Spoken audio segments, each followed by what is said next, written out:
Hi, welcome to my channel. ఈరోజు recipe చేపల పులుసు ఈజీగా ఎలా చేయాలో చూద్దాం. చాలా పర్ఫెక్ట్. ఒక చిన్న టిప్తో చూపిస్తాను. ఈ టిప్తో చేసి చూడండి. అస్సలు చేపలు అంటే ఇష్టం లేని వాళ్ళు కూడా ఈ చేపల పులుసు చాలా ఇష్టంగా తింటారు. చాలా టేస్టీ కూడా ఉంటుంది. అస్సలు నీసు వాసన కూడా రాదు. ముందుగా 1 కిలో చేపలు తీసుకొని శుభ్రంగా కడిగి తీసుకుందాము. ఒక 2-3 సార్లు కడుక్కోండి. అసలు నీసు వాసన రాకుండా బాగుంటుంది. ఇలా ఏది రక్తం కూడా ఏది లేకుండా నీట్గా శుభ్రంగా కడిగేసుకోండి. ఇప్పుడు మనము ఈ చేపల ముక్కలన్నీ ఒక గిన్నెలోకి వేసుకొని మ్యాగ్నేట్ చేసుకుందాం. ఆ మ్యాగ్నేట్కి ఒక 1/2 టీ స్పూన్ అల్లం ఎల్లిగడ్డ, కొద్దిగా చిటికెడంత ఉప్పు, 1 టీ స్పూను కారం వేసి మంచిగా కలుపుకుందాము. ఇలా ముక్కలు డైరెక్ట్గా వేసి కలుపుకోవడానికి ఇబ్బందిగా ఉంటే ఒక గిన్నెలోకి మసాలాలన్నీ వేసి ఒక ప్లేట్లో చిన్న గిన్నెలో కానీ వేసి కలుపుకొని తర్వాత ఆ మసాలా కూడా దీనికి కలుపుకోవచ్చు. లేకంటే డైరెక్ట్గా వేసి కూడా ఇలా కలుపుకుంటే కలుపుకోవచ్చు.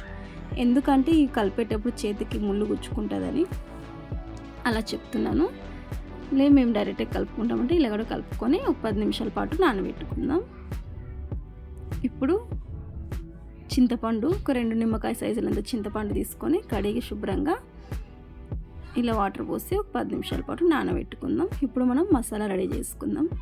మసాలాకి ఒక 2 టీ స్పూన్ల పల్లీలు కొద్దిగా అంత దూరగా వేగిన తర్వాత ఒక ముక్క అంటే ఒక కొబ్బరి ముక్కలో సగము కొబ్బరి చిన్న చిన్న ముక్కలుగా కట్ చేసి ఈ పల్లీలోకి వేసి వేయించుకుందాము. ఈ పల్లీలు కొబ్బరి కొద్దిగా దూరగా వేగిన తర్వాత చిన్న మంట మీదనే వేయించుకోండి. పెద్ద మంట పెడితే మాడిపోతుంది. ఇలా వేగిన తర్వాత 1 టేబుల్ స్పూను నువ్వులు వేసుకుందాము. 1 టేబుల్ స్పూన్ నువ్వులు, 1 టేబుల్ స్పూన్ ధనియాలు కూడా వేసుకుందాం. ఇవి కొద్దిగా అంతా వేయించుకున్న తర్వాత ఇలా వేగిన తర్వాత జీలకర్ర కొద్దిగా అంతా, మెంతులు, పులుసు కూరలకైనా మెంతులు వేసుకోండి, చాలా బాగుంటుంది. ఇవి కొద్దిగా అంతా వేగిన తర్వాత ప్లేట్లోకి తీసుకొని చల్లారనిచ్చిన తర్వాత మిక్సీ జార్లో వేసి మిక్సీ చేసుకుందాము. దీంట్లోకి ఒక అల్లం ఎల్లిగడ్డ కూడా కొద్దిగా అంతా వేసుకోండి.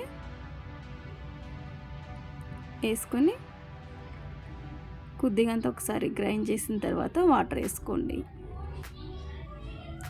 ఇలా కొద్దిగా అంత గ్రైండ్ అయిన తర్వాతనే వాటర్ వేసుకొని ఇంకొకసారి మెత్తగా గ్రైండ్ చేసేసుకోండి.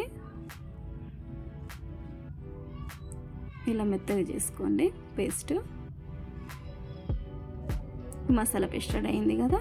ఇప్పుడు ఒక కడాయి పెట్టి ఆ కడాయిలోకి డీప్ ఫ్రై సరిపడా ఆయిల్ వేసుకొని ఈ చేపల ముక్కలు ఇందాక మనము మ్యాగ్నేట్ చేసి పెట్టుకుందాం కదా, ఆ చేప ముక్కలని కొద్దిగా ఒక 20% వేయించుకుందాము. పూర్తిగా వేయకుండా ఇలా వేయించుకుంటే మనకి చేపలు పులుసులో వేసినా కూడా మంచిగా టేస్ట్ ఉంటుంది.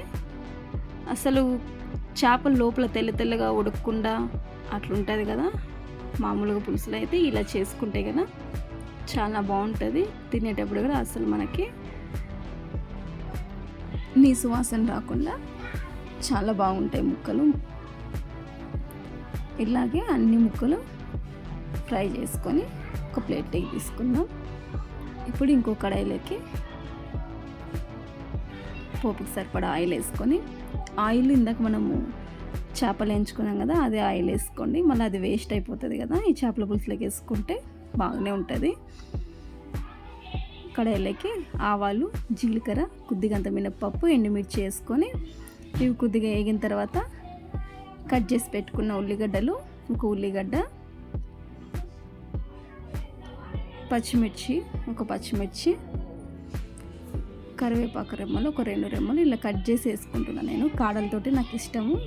మీరు కాడలతో వేసుకుంటే మీ ఇష్టం, లేకపోతే కాడలు తీసేసి కూడా వేసుకోండి. ఇది కొద్దిగా అంత మూత పెట్టి ఒక 5 నిమిషాలు ఇలా మగ్గనిద్దాము. ఇలా వేగిన తర్వాత కొద్దిగా అంత పసుపు వేసి కట్ చేసి పెట్టుకున్న టమాటా ముక్కలు కూడా వేసేసుకొని రుచి సరిపడా ఉప్పు వేసుకుందాము. ఉప్పు కొద్దిగా చూసి వేసుకోండి. ఇందాక ముక్కల్లోకి వేసినాం కదా, సరిపోకపోతే మళ్ళీ వేసుకోవచ్చు. ఒక 2 నిమిషాలు మూత పెట్టి ఇవి ఉడికించుకుందాము. ఇలా మంచిగా ఉడికిన తర్వాత మంట ఎప్పుడైనా కానీ ఏ పోపైనా వేయించుకునేటప్పుడు హై టు లో ఫ్లేమ్లోనే పెట్టుకోండి. పెద్ద మంట పెట్టినా మాడిపోతాయి. ఇలా మంచిగా ఎగినాయి కదా ఈ ముక్కలన్నీ. ఇప్పుడు మనము గ్రైండ్ చేసి పెట్టుకున్న మసాలా పేస్ట్ మొత్తం వేసుకొని ఒకసారి బాగా కలుపుకుందాము. ఇలా కలుపుకొని కొద్దిగా అంత ఆయిల్ సపరేట్ అయ్యేటప్పుడు కారం వేసుకుందాం. నేనైతే ఒక 2.5 స్పూన్ కారం వేసుకుంటున్నాను. మీరు కారం చూసి వేసుకోండి. ఈ కారం అంతా వేసుకొని కలుపుకొని ఒకసారి ఇట్లా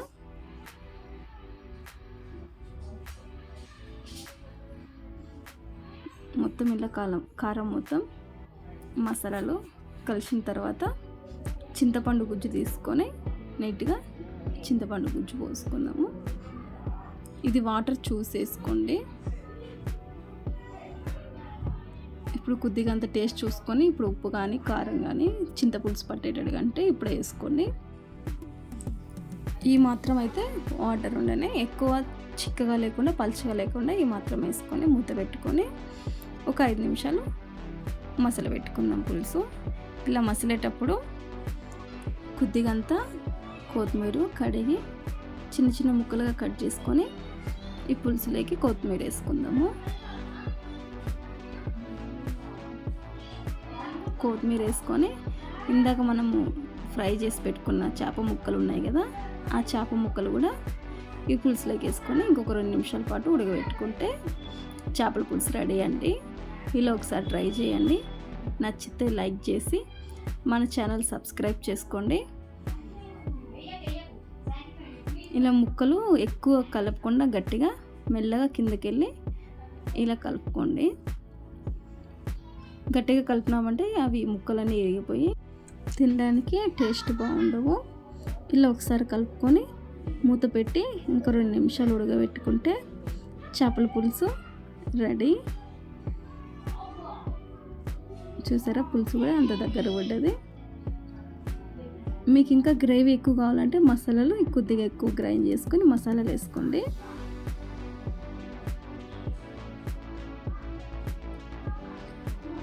ఈ చేపల పులుసు అన్నంలోకి రాగి ముద్ద, రాగి సంగటి చేస్తాం కదా, రాగి సంగటిలో కూడా బాగుంటుంది. ఒకసారి ట్రై చేయండి. ఎలా వచ్చిందో కామెంట్ సెక్షన్లో పెట్టండి. ఇప్పుడు ఒక గిన్నెలోకి సర్వ్ చేసుకుంటే ఎంతో రుచికరమైన చేపల పులుసు రెడీ అండి. చూసారు కదా, ముక్కలు కూడా ఎంత మంచిగా ఉన్నాయి, ఇరిగిపోకుండా చాలా బాగున్నాయి. నచ్చితే లైక్ చేసి మీ ఫ్రెండ్స్ ఎవరైనా ఉంటే వాళ్ళకి షేర్ చేయండి. మన ఛానల్ సబ్స్క్రైబ్ చేసుకోండి.